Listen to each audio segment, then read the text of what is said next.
نماز جو ہے اس کی عادت کیسے ڈالی جائے. اور یہ جو 5 وقت کی نماز ہے، اکثر پیرنٹس جو ہے وہ میرے پاس آتے ہیں اور کہتے ہیں کہ ہمارے بچے جو ہے وہ نماز نہیں پڑھتے.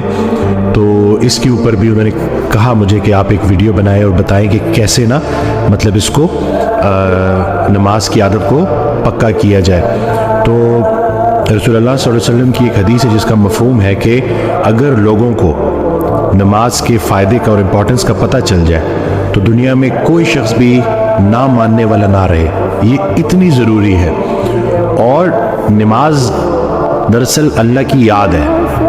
ہم جب یہ روزمرہ کے کاموں میں بھاگ دوڑ میں ہوتے ہیں تو اس بھاگ دوڑ میں کہیں ہم اللہ کو بھول نہ جائیں، زندگی دینے والے کو بھول نہ جائیں. اس کو یاد رکھنے کے لیے صبح اٹھے، فجر پڑھی، فجر پڑھنے کے بعد اپنے کام شروع کیے، مصروفیات میں بیزی رہے، پھر ظہر کا ٹائم آ گیا، پھر نماز پڑھی، پھر اللہ کو یاد کیا، پھر ظہر سے عصر تک اللہ کو یاد رکھا، پھر جیسی عصر آئی عصر پڑھی، پھر سے اللہ کی یاد تازہ ہوئی، پھر عصر سے مغرب کے بیچ میں اللہ کو یاد رکھا، اور پھر عصر سے مغرب کے بیچ میں جو اللہ کو یاد رکھا کام بھی کیے اور اللہ کی یاد بھی قائم رہی.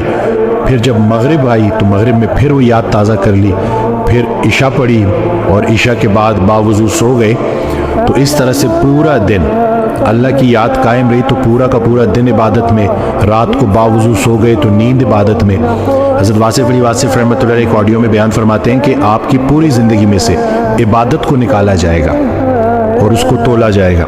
تو اگر آپ کی پوری زندگی ہی عبادت نکل آئی تو پھر تو نیت ہے جی